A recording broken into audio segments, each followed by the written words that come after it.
Ever been in an argument where you knew you were right, but the other person just like totally out-argued you? Oh, yeah. It's frustrating, right? Totally. Today, we're diving into The Tools of Argument Okay. by Professor Joel Trachtman All right. to like help equip you with the tools to win those arguments. That's a great idea because what's interesting is this book, it's not just for lawyers. Right. He really wants to help everybody think more critically Yeah. and argue more effectively. It's about like leveling up your thinking Yeah, for any disagreement. exactly. And like the first thing that really struck me was the idea that lawyers aren't born. Yeah. They're made. Yeah. Like it's a skill set. It really challenges the assumption that some people are just natural arguers, Yeah. The book really emphasizes that legal thinking is a method. Hmm. It's something you can develop. That's a relief. Uh-huh. Because I've always felt a bit intimidated by those people who could just like Yeah. whip out perfectly logical arguments. Yeah. Well, and that's why this is so helpful because the core of this method is about analysis and synthesis. Okay. You can think about it this way, like lawyers are experts at breaking down complex situations, Right. whether it's a law or a contract, into these simple if-then statements. Right. So instead of just like reacting emotionally right, Yeah. you're forced to actually analyze the logic. That's so helpful because it makes you get really specific Yeah. about what you're disagreeing about instead of just like Right. arguing based on just like vague feelings. Precisely.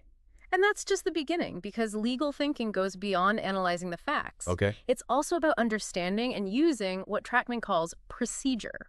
Okay, now we're getting into the strategic stuff. Exactly. So think about it this way.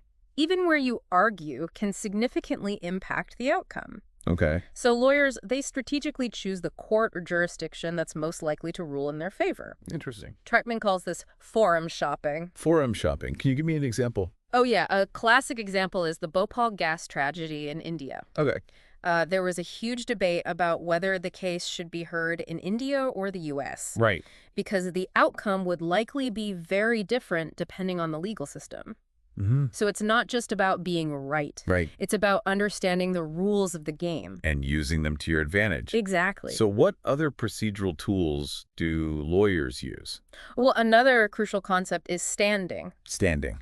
Yeah, like, can you, the person bringing the complaint, Yeah. even legally complain? Just because you really care about an issue doesn't mean you have the right to file a lawsuit. So like, you could be totally right about something, Exactly. but if you don't have standing, you can't even bring your case. You can't even argue it. That's wild. That's why procedure is so important. Wow. It's about knowing the rules and how to use them effectively. This is eye-opening. It's like we're getting a crash course in legal strategy without having to go to law school. That's the goal. I love it. Okay, so we've covered analysis, Yep. procedure. Mhm. What other legal tools can help us become master arguers? Let's talk about the power of interpretation. Because words, they can be so slippery. Especially like in contracts and legal documents. Especially in contracts. Yeah. And lawyers, they're masters at using this to their advantage. They understand that even seemingly simple words can have multiple meanings. Right. And they know how to use this ambiguity to their client's benefit.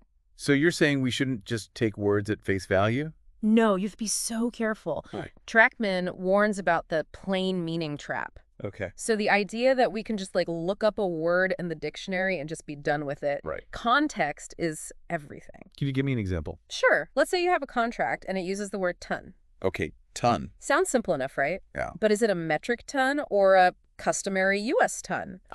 If you're buying building materials, that difference can have a huge financial impact. Wow. So you're saying like any contract I get, I should probably have it reviewed by a lawyer. At least have someone look it over Okay.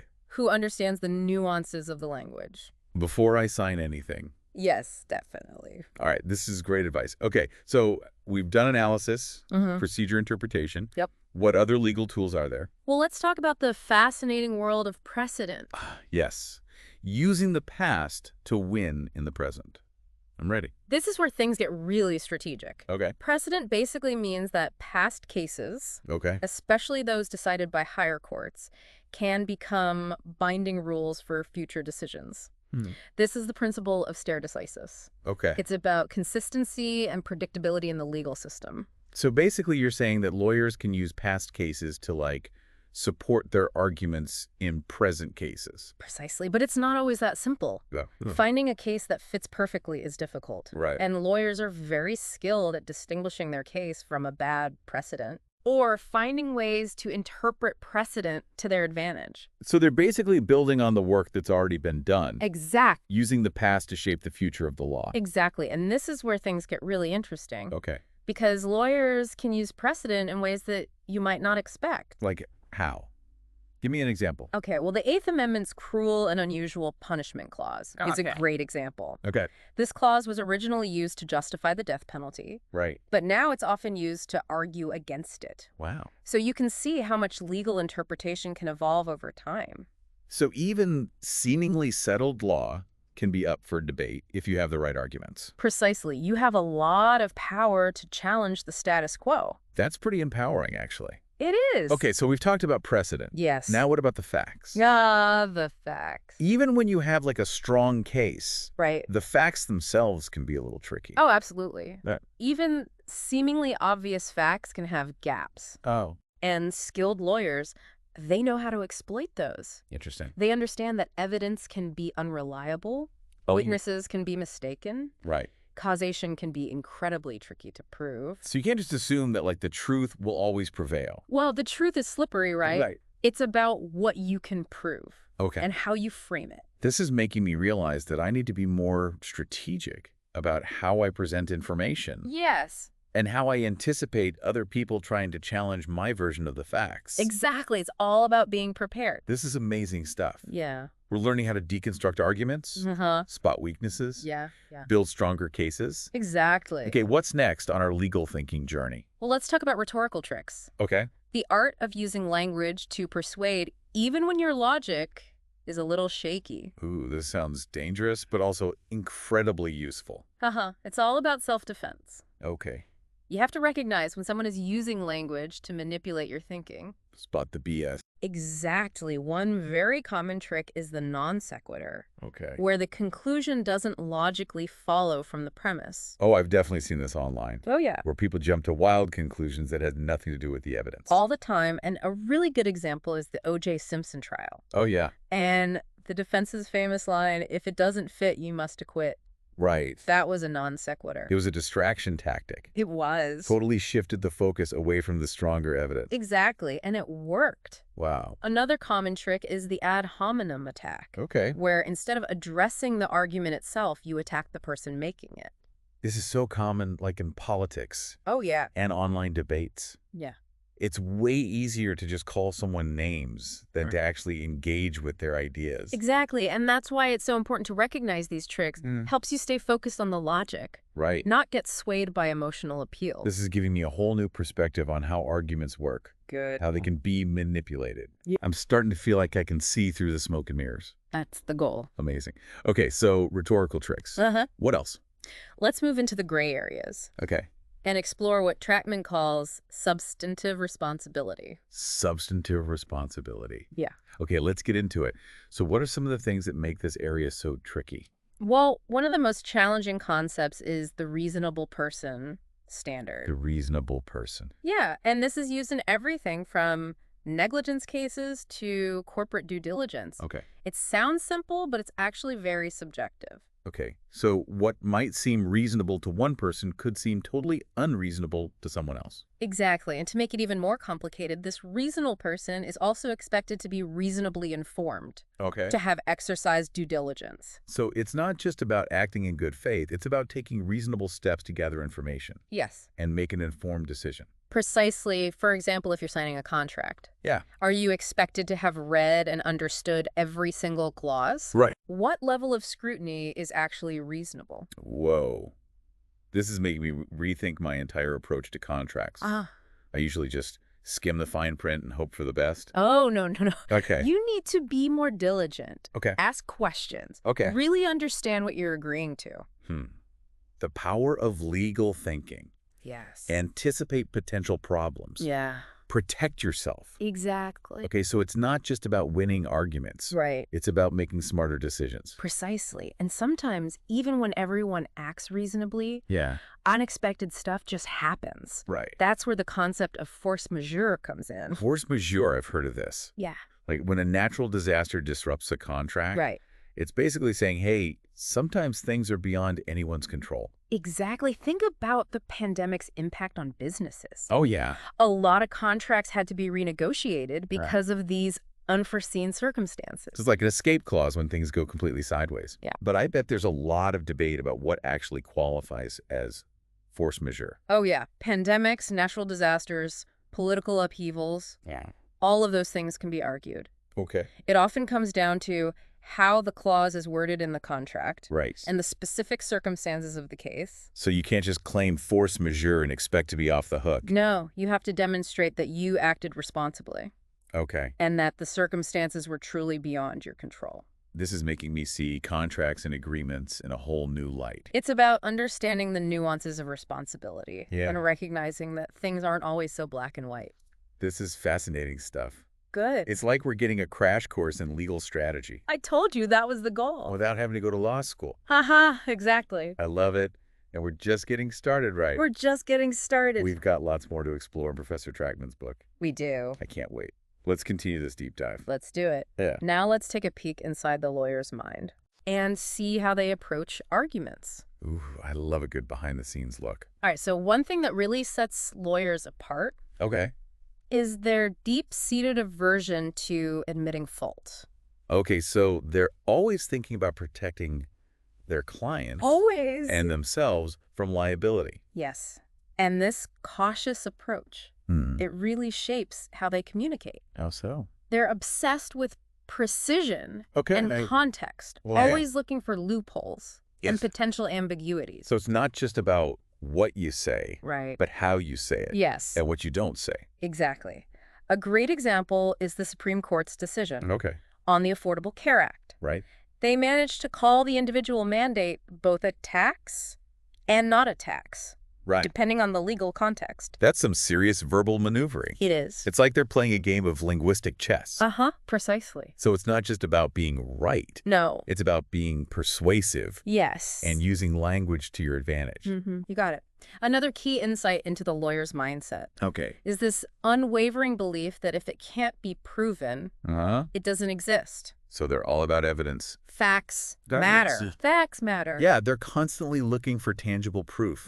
Whether it's documents, witness testimony, physical evidence. Right. They know that without evidence, their arguments just won't hold up in court. This is making me realize I need to be more diligent about gathering evidence Yes. to support my own claims. It's important.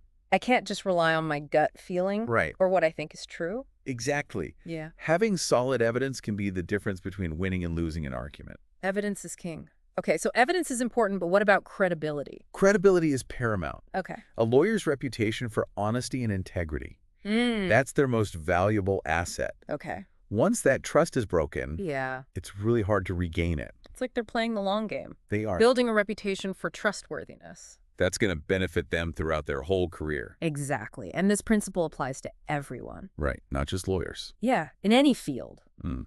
Your reputation is everything. So we need to be mindful of how we present ourselves. Yes. And the choices we make. Uh-huh. Because it all contributes to our overall credibility. Precisely. Integrity is key. This conversation is really shedding light on the importance of character and ethics. It is. In legal thinking. Yeah. It's not just about winning. Oh, wait. It's about doing it the right way. Exactly. Now let's shift gears a bit Okay. and talk about one of my favorite legal tools. All right. Precedent. Okay, back to the strategic stuff. I'm ready. All right, so think of precedent as using the past to win in the present. It basically means that past cases, especially those decided by higher courts, can become binding rules for future decisions. So lawyers can use past cases to support their arguments in current cases. Precisely, but it's not always as straightforward as it sounds. Finding the right precedent and applying it correctly, that's a skill that takes years to develop. So what makes a lawyer good at using precedent? Well, they're masters at distinguishing their case from a bad precedent. Okay. Or finding creative ways to interpret precedent to their advantage. It's like playing legal chess. Right. Always thinking several moves ahead. So it's not just about finding a case that supports your argument. No. It's about understanding the nuances. Yes. And using them strategically. Exact. Can you give me an example? Yeah, I'd love an example. Okay, the Eighth Amendment's cruel and unusual punishment clause is a perfect illustration. Okay. That clause was originally used to justify the death penalty. Right. But guess what?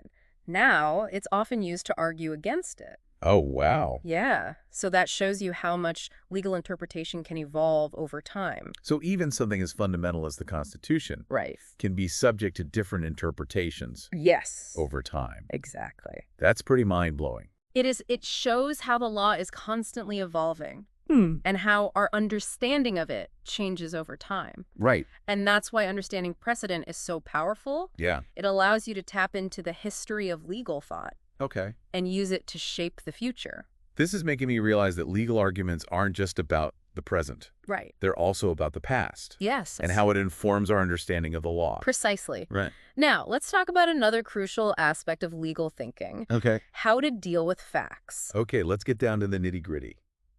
All right, so even when you have a really strong case based on solid precedent, the facts themselves can be a little tricky. Okay, how so? Well, lawyers know that evidence can be unreliable. Okay. Witnesses can be mistaken. Right. Causation can be difficult to prove. So you're saying that truth can be slippery?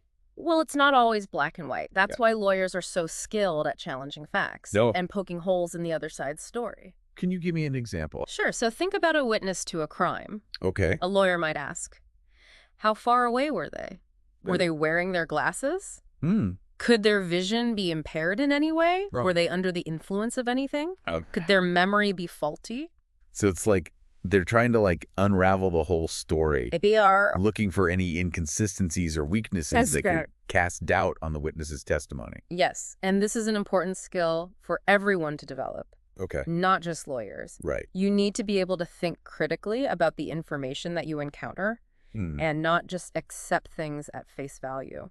So it's about developing a healthy skepticism. Yes. And always considering different perspectives. That's a great way to put it. Okay. You can't just assume that what you hear or read is the whole truth. Right. You need to be able to evaluate information critically. Okay. And form your own conclusions. This is making me realize that I need to be more careful about the sources that I trust. And the information that I just accept as true. Exactly. It's about being an informed and discerning consumer of information. And that's more important now than ever. Right. In this age of fake news and social media. That's so true.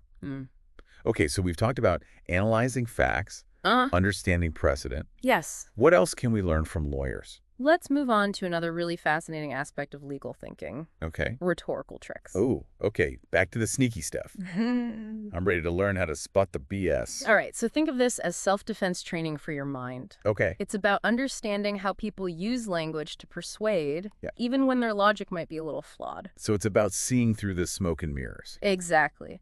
One common trick is the non sequitur, where the conclusion doesn't logically follow from the premise. Okay. Remember the O.J. Simpson trial? Oh, yeah. The defense's famous line, if it doesn't fit, you must acquit.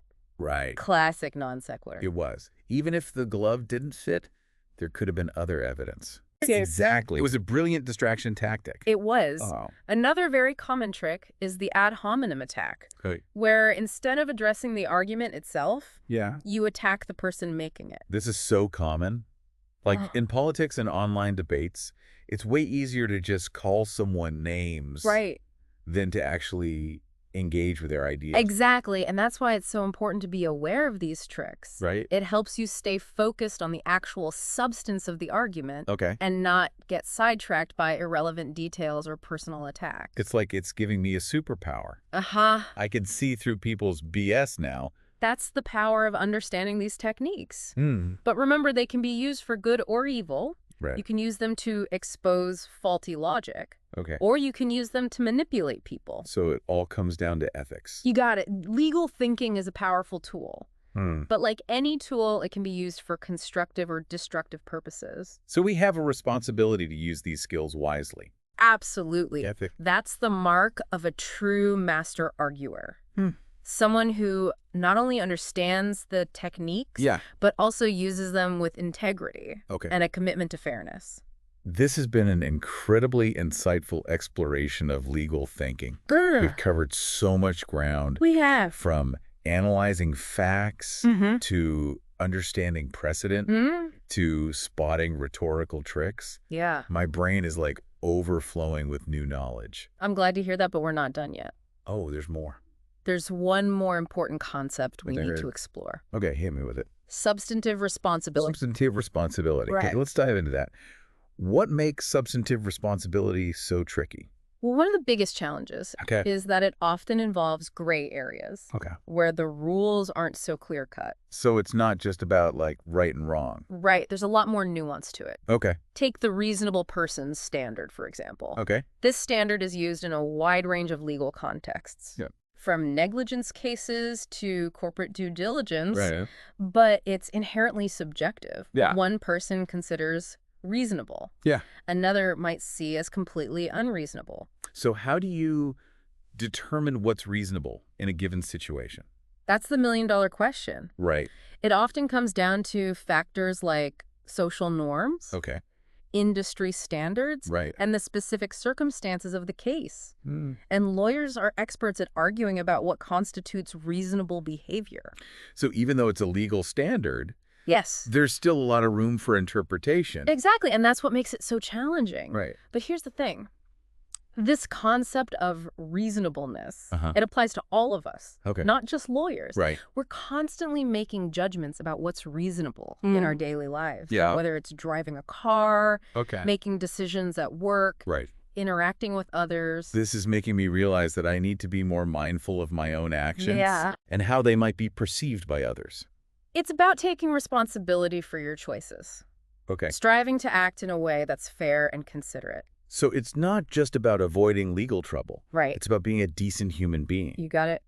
Substantive responsibility is about recognizing that our actions have consequences. Right. And that we have an obligation to act responsibly. This is a powerful concept. It is. It's making me rethink my whole approach to decision-making. Good. That's the goal of this whole deep dive. Right. To equip you with the tools and insights that you need to navigate the complexities of life and make informed choices. I feel like I'm getting like a crash course in legal thinking and ethical decision-making all rolled into one. That's exactly what we're going for. I love it. But there's one more important piece of the puzzle. There is. That we need to discuss before we wrap up. Okay. What is it? The concept of force majeure. Force majeure. Yeah, basically it's a legal safety net. For those situations where unforeseen circumstances make it impossible to fulfill the terms of a contract. Okay, I've heard of this. Yeah. Like when a natural disaster happens or there's some other major disruption that's beyond anyone's control. Exactly. Think about the pandemic and its impact on businesses. Yeah. A lot of contracts had to be renegotiated. Right. Or even voided altogether because of these unforeseen circumstances. So it's like an escape clause when things go completely sideways. It is. But I bet there's a lot of debate about what actually qualifies. Oh, yeah, a lot is great. As force majeure? Absolutely. Right.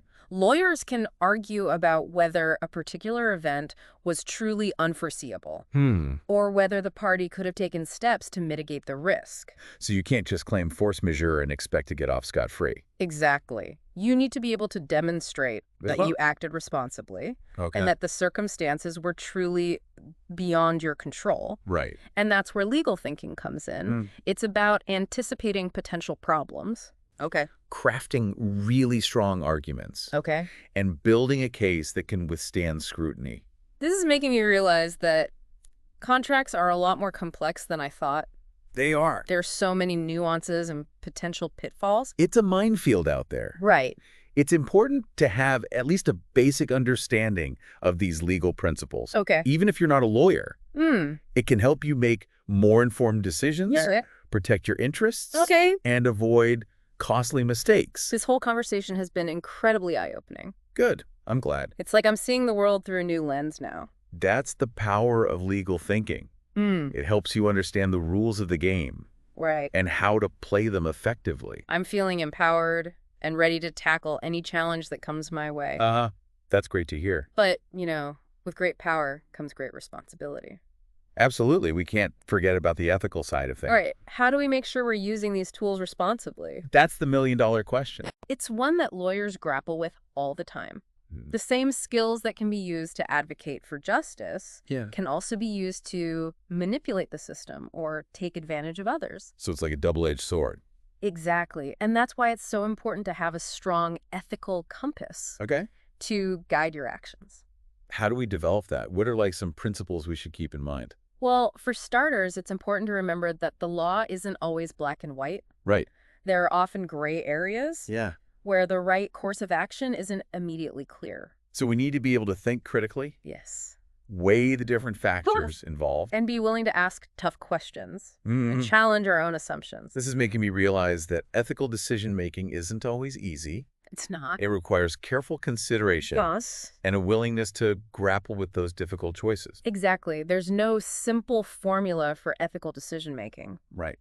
But by being mindful of the potential consequences of our actions and striving to act with integrity and compassion, we can use these legal tools to actually make the world a better place. This conversation has been incredibly thought-provoking. I'm glad to hear that.